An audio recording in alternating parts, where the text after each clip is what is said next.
Well, welcome. This is a truly historic day, and this is a truly, we believe, historic process that we're beginning. I would like to apologize. I see some of you waving yourselves with paper or magazines. Apologize for the temperature and the uncomfortable humidity in the room. I was told that this morning the AC was working fine. I think I'm starting to feel some air moving. And so as a result of the air conditioning stopping working, it's a little hot. So please bear with us. Hopefully the technicians or the folks who are, the repairmen are here and at work. So I'm going to basically, again, my name is Kyle Hentz. I'm a co-founder of 9/11 Citizens Watch. We're a watchdog group based in D.C. and New York. And I'm going to read a brief introductory statement. And the format is very much like a congressional hearing. We have commissioners here that I'll be introducing. We have witnesses providing testimony, whistleblowers, experts, authors, and so on. They will come forward. They'll give a 15-minute presentation, 10 to 15 minutes, sometimes with PowerPoint or video. And then the commissioners will pose questions to the witness. They will be sworn in. Some of you who maybe attended the early 9/11 Commission's hearings noticed that they weren't swearing in the witnesses. And they only started because we made some noise about it and the press raised some questions of Chairman Kane. So let me begin my formal remarks. Ladies and gentlemen, New Yorkers, fellow Americans, and concerned citizens from around the world, welcome to the first hearings of the 9/11 Citizens Commission, who some have dubbed the Omission Hearings. Thank you for coming to join our commissioners in hearing the testimony of witnesses we have assembled today.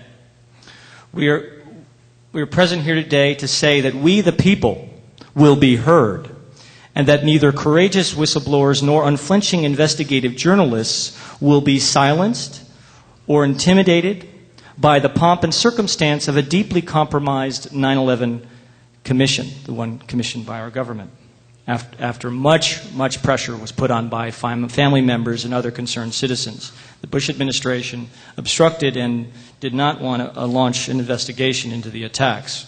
And when they did, the Congress only allotted $3 million until, again, public pressure, family member pressure, raised the budget, and eventually they were granted $15 million. It was still a pittance compared to what they invested in the Challenger shuttle disaster. I think they spent $50 million.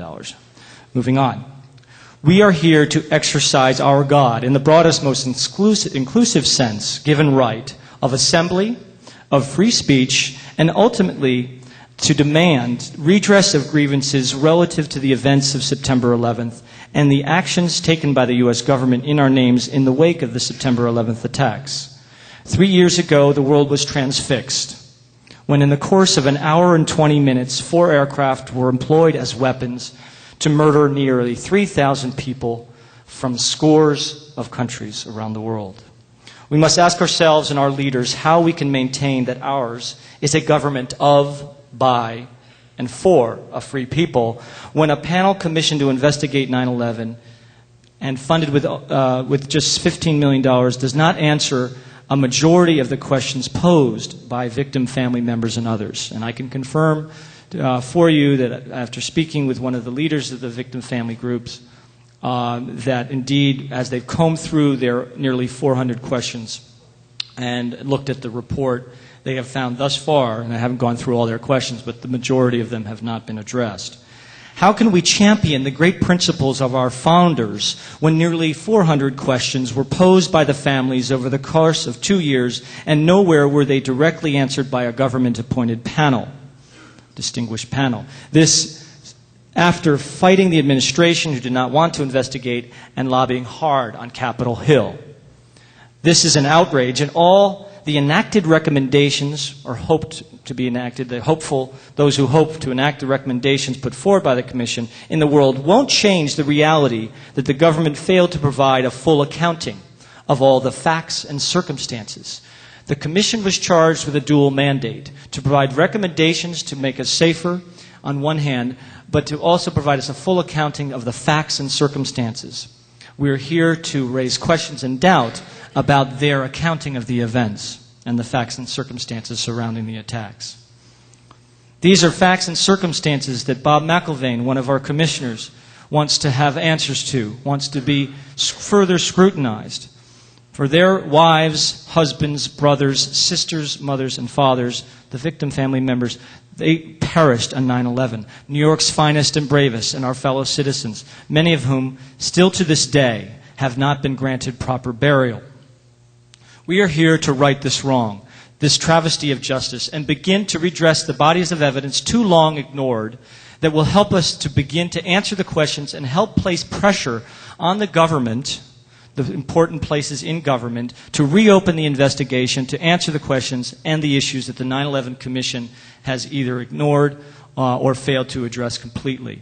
It is vitally important to note that not only hasn't the alleged primary culprit not been brought to justice, but neither has a single co-conspirator been successfully prosecuted in nearly 3 years since 9/11. Not one single co-conspirator has been successfully brought to justice through our court system and charged with complicity in 9/11. And yet, in the wake of the attacks, not a single government official in a position of responsibility at the time of 9/11 has been held accountable in any way. In fact, what you have instead is people in positions of responsibility getting promotions and rewards in the wake of the attacks. We have an intense and full program of hearings planned today. In 6 hours, we cannot possibly begin to address everything that has been brought forward by different researchers, investigative journalists, and family members. But we can begin to touch upon that which has not been addressed by the Kane Commission. We can begin to frame the key questions and the body of evidence that suggests perhaps a wider circle of complicity. The Zogby poll, commissioned by 9/11 Citizens Watch and 9/11truth.org, found that nearly 50%, nearly half of New Yorkers polled, believe that the administration or some leaders with this particular wording had specific knowledge of an attack imminent on or around September 11th and consciously failed, these were the words in the question, to take action. 66% of those polled in New York City believe that the investigation should be reopened by Congress or by the Attorney General of New York State, Eliot Spitzer. There are many events upcoming on 9/11 this coming Saturday here in New York City in the Hammerstein Ballroom, the Manhattan Center, from 8 to 10:30. They'll be examining some of the questions we won't be. There are events in Santa Barbara, Washington, D.C., sponsored by Pacifica, in San Francisco, sponsored by 911truth.org, and in other cities across the country and around the world. We're scheduled to go to 7 p.m. We hope to have time for your questions. We'll be passing around 4x6 cards later. And this evening, as Michael mentioned, we have 911truth.org. It's an umbrella organization that is trying to bring forward to the broader audience the key questions and to direct the public to bodies of evidence, documentaries, books, etc., that begin to open up a broader discussion about what happened on September 11th. They, with 9/11 Truth, New York 911truth.org, are sponsoring the world premiere of a documentary by Barry Zwicker, who is here as a witness and who will also be answering questions during Q&A session tonight. There are 2 showings, 8 p.m. and 9:30. We have a 20-minute break around 3 p.m.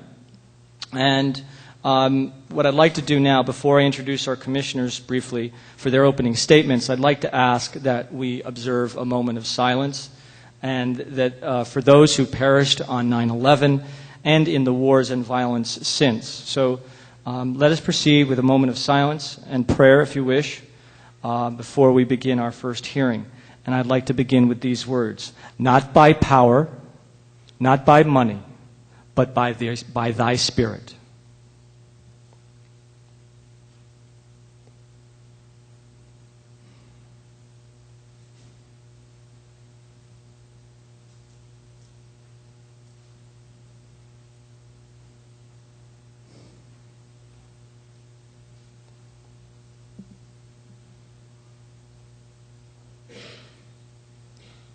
Thank you. A couple of changes to our panel. Dr. Bob Bowman had his house damaged by the hurricane. He was to be one of our commissioners. And Catherine Austin Fitz, a former official with the first Bush administration, was to join Cynthia McKinney to co-chair today's hearings. And we hope to have her back should we do follow-on hearings from this event. She's an extraordinary resource and can help shed light on the economic systems underlying much of the malaise that we see in our world today. So let me move on and introduce the commissioners that we do have here. We have Dr. Faz Khan at the far end of the table. He's an American Muslim of Indian and Afghani descent or extraction. He is a doctor, an MD, emergency physician, and internist here in New York City. On 9/11, he was on duty and treated victims at a triage center and worked with rescue teams. He's active in the peace movement. He's a lecturer and writer on various issues related to Islam. He is an assistant imam at various New York and Long Island mosques and was a delegate on the Baghdad Peace Belt pilgrimage that went to Baghdad the week before the war began. And then Bob McIlvaine, very briefly, and he can say a little bit more if you'd like. But Bob, we're honored to have Bob here on the panel. As some of you, most of you are probably aware, there was not a family member on the 9/11 Commission. At one point it was discussed, but in the end it was made up primarily of conflicted insiders from inside the Beltway. So Bob McIlvaine lost his son Bobby, who was working and presenting on a business day in North Tower. And then we have our chair, today's chair, future co-chair of today's hearing, Cynthia McKinney. And much of you, I'm sure most of you, are familiar with her extraordinary record in Congress, standing up in the voice of the people. Someone who, five-term congresswoman, who recently won her primary and is working to regain her seat.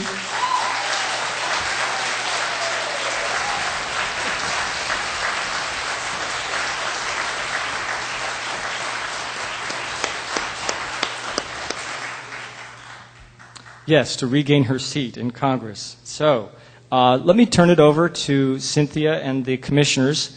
And then after they've made brief introductory remarks, we're going to show a portion of, an edited portion of testimony provided by Mindy Kleinberg of the 9/11 Family Steering Committee that she made before the 9/11 Commission on the first day of hearings, March 31st of last year, down at the Customs House in Manhattan. So let me turn it over to Cynthia. Cynthia, please. Thank you, Kyle. I would like to take this opportunity to thank 911 Truth and Citizens Watch for having this important hearing today. I'd like to also take the time to thank Commissioner Khan as well as Commissioner McIlvaine for agreeing to serve with me on this very important commission. I would also like to mention another commissioner who couldn't be with us today, but whose commitment we all know, and that is Catherine Austin Fitz. Today is just the beginning. Your support can ensure that we follow up with more of these hearings to flesh out all the remaining questions that experts and family members know have not been fully addressed by the official 911 Commission or the Bush administration. Of course, please forgive me, but I cannot be in the city of New York and not say thank you, New York City. But this time, not just for supporting me, but for also not being bamboozled into submission by questionable insider backroom characters who want to take away our freedoms, send our children off to war, and rip to shreds the social safety net for the American people. And of course, I can't say thank you to New York City without also saying thank you to Georgia's 4th Congressional District Democratic voters and our supporters of truth all over our country who put me in a position to return to Congress as Congress's sojourner for truth.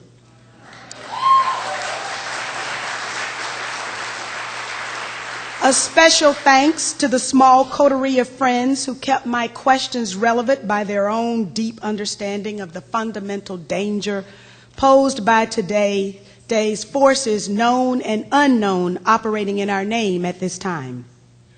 Those thanks especially include the dedicated leaders of the 9/11 Truth Movement, whose work has spawned similar gatherings this week all over our country.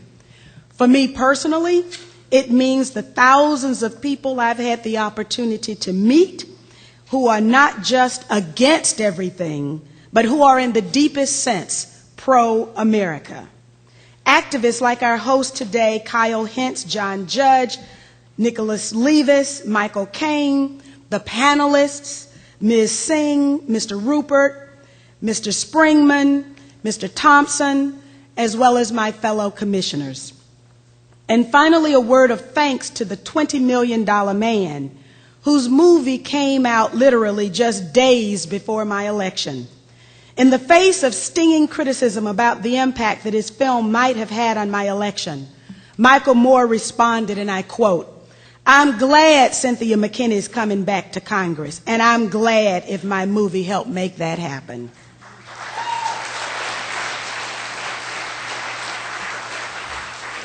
Even all those thank yous don't do justice to you, the activist community.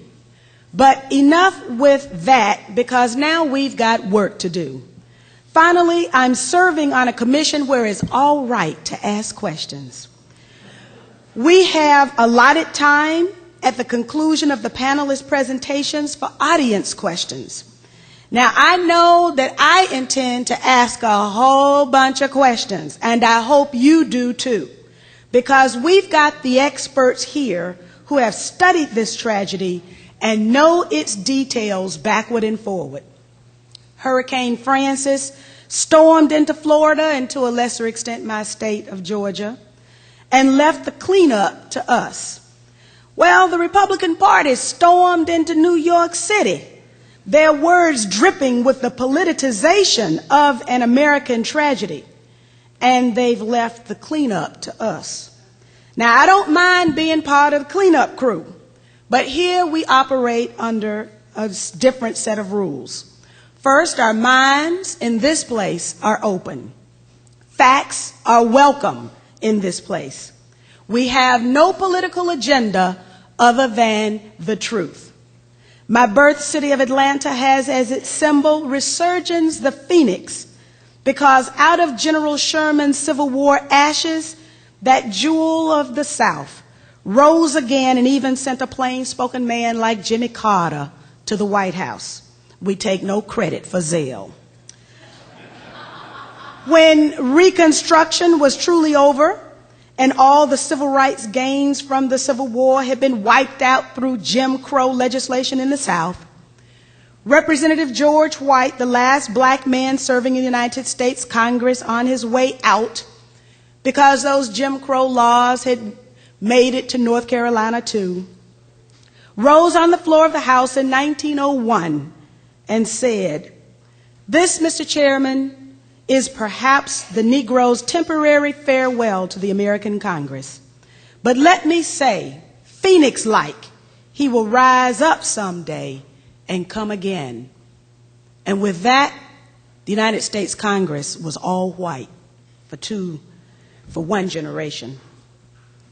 On one of my previous trips to New York City, I was given a beautiful poster entitled, "Truth crushed to the ground will rise again." Today and into tonight, we will explore the truth of 9/11. The truth about America's tragedy belongs to all of us and can only be crushed to the ground for so long. The work of this commission, our expert panelists, and our audience will ensure that the truth of 9/11 will rise one day. I look forward to the intense learning about to take place during these presentations of our esteemed panelists. And now we will hear from our Commissioner, Mr. McIlvaine, Commissioner McIlvaine, and Commissioner Khan.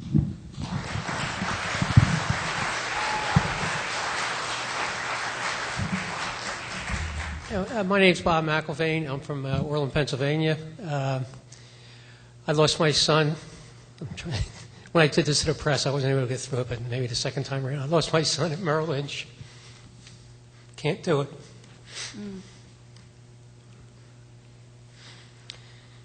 And it's not just because it's 9/11 now. It's just, remember when I speak, it happens. But it brings the cold reality to the whole thing. There's a lot of people dying in the world. And we're talking horrible deaths. The deaths of those people down there were horrible.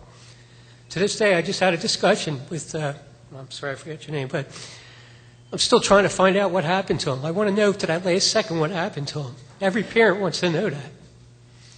I've run into a lot of parents in my neighborhood have lost children. And you just want to know that last second what horror that your child was going through. And I think about it every day. And it rips me apart. And to do this, it truly is a double-edged sword because I really would, many days, I want to go to an island and just sit there the rest of my life, ignore the rest of the world.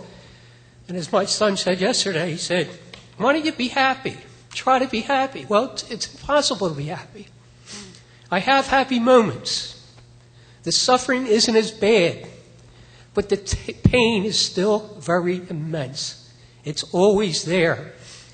And when you do something like that, it brings you right back to day one. Day one I have every day of my life. I've made that choice. It's been a wonderful journey. And I do it for my son because he really believed that knowledge is power. And if anything you get out of this, it's knowledge. And you have to take it out to the people, out to the American public. That's the only way we can do this. The people of this country must realize what the truth is. And history is replete with so many lies, and they continue day in, day out. And it's just not this Bush administration, it's every administration.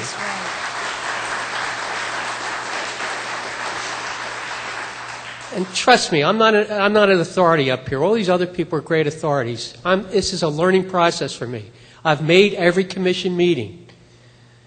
I've been involved with the widows. I mean, they've done tremendous work. What they've done, the fact that this is out in the public, it would have been an impossibility. Just don't forget, George Bush never wanted this commission. We would have had Kissinger as the head of the commission if it wasn't for the widows. They went to him and said to him, didn't you have some dealings with the bin Ladens in your past? And with that, he quit the commission. Yet we would have had him. So it's just so important that you take a lot out of this and take it out there onto the streets. Because I just deal with the people, dealing with my relatives, dealing with my people in my neighborhood. They still look at it and say, well, I still want to be safe. No one wants to lose their life. And they look at the president and say, well, he's our protector. Our military is our protector. Well, but the thing is, this is the way it is. If you're raising a family and you have 3 kids, all you want to know is you're protected. And I'm not saying that this is right. I'm just saying it's so difficult to get to people to explain to them, where do I start? Do I start in Iran in 53 or do I go into the Congo in 60? Right, exactly. It's a constant thing, but it's an education. And I don't know, I think there's a lot of people, it's a lost cause in this country. That's why we have to get out to the students of the world. And they have to understand where this all comes from. It's connecting the dots. My son didn't die just because George Bush wasn't inattentive. It has a lot to do with Clinton. It has a lot to do with Bush. It goes all the way back to Eisenhower. Yes. Okay, so I just...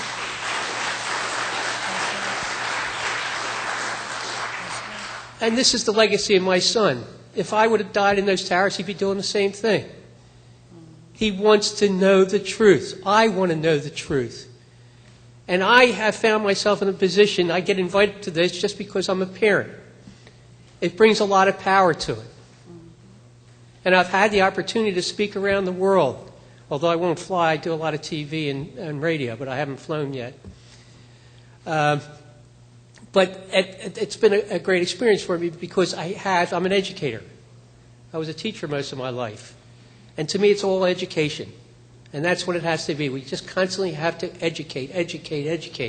And then maybe people will start participating. And that, to me, is the solution. Okay, thank you very much. I'll move over there. Oh, okay.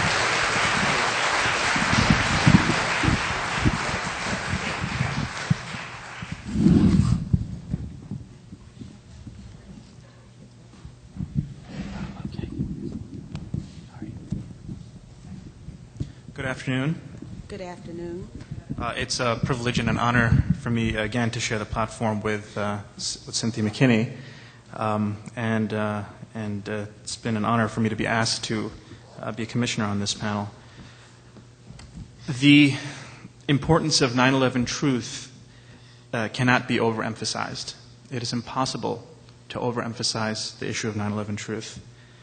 Now, the attacks themselves and the false explanations both have been a springboard not only to further criminal agendas by those who wield military and political influence in their bid to maintain a one-way flow of cash and natural resources and labor. And notice I don't make any mention of nation states when it comes to these deep political issues, because a lot of the deep politics transcends the dialectic of nation states. We have to think beyond nation states sometimes. Our foreign policy, to some extent, may be executed through Washington, but it often does not originate there. It's very important for people to understand that when they probe these issues. Now, the false explanations that have been put forth by the mainstream media has, in a very powerful way, intellectually arrested many of not only the American public opinion, but also many peace activist opinion. Their opinions have been arrested. And using 9/11 as a platform for peace activism while not addressing 9/11 truth is just purely on the realm of logic, completely absurd. The whole Muslims gone bad plus overwhelmed or incompetent intelligence equals 9/11, that just doesn't cut it anymore for anyone with the slightest amount of mental capacity to read the facts as you're going to have them presented to you today.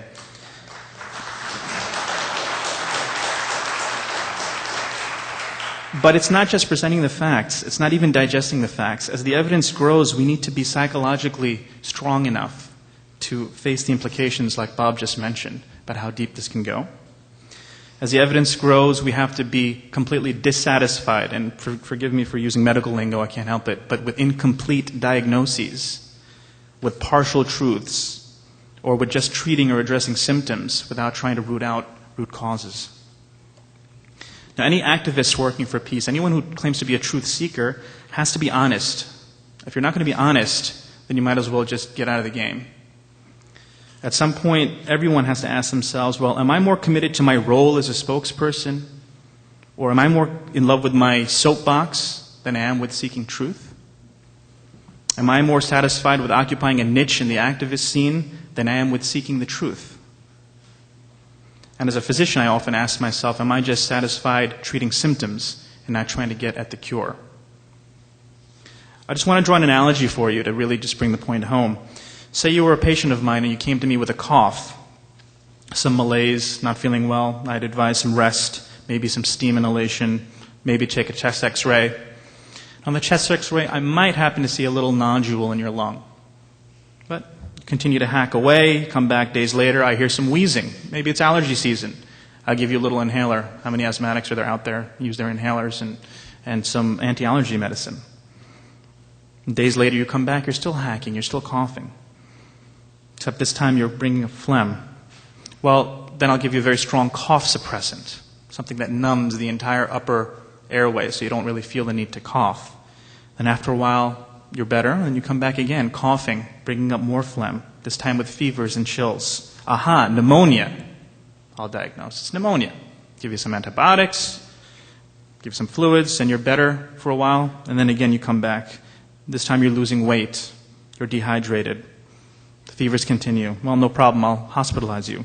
Give you some IV fluids, I can correct the dehydration. Give you some nutrition. We can even give nutrition through the IV if you're not hungry. A week later, your cough becomes bloody. First a little bit of blood-tinged mucus, then gobs and gobs of blood. Well, that's okay. I'll transfuse you. I'll just give you blood back through your IV. No problem. Then the nausea, the vomiting, the blurry vision. You can't walk right. The lymph nodes in your neck are golf ball sized. What's all of this at this point, you're asking? Well, it's what's called a paraneoplastic syndrome from cancer that spreads. Now, how absurd it is to just treat symptoms and not diagnose root causes. How absurd it is to treat symptoms of cancer but not even mention the word cancer. Many activists don't even want to go near the 9/11 truth issue. It's completely diagnostically dishonest not to approach this issue. Making partial diagnoses, treating symptoms in the face of obvious signs that there's something much deeper is harmful. It's harmful, and it allows the perpetrative agenda to be unnoticed.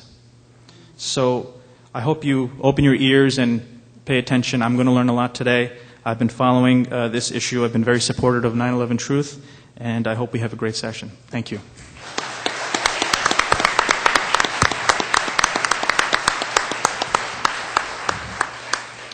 Thank you, Commissioners, for your opening statements.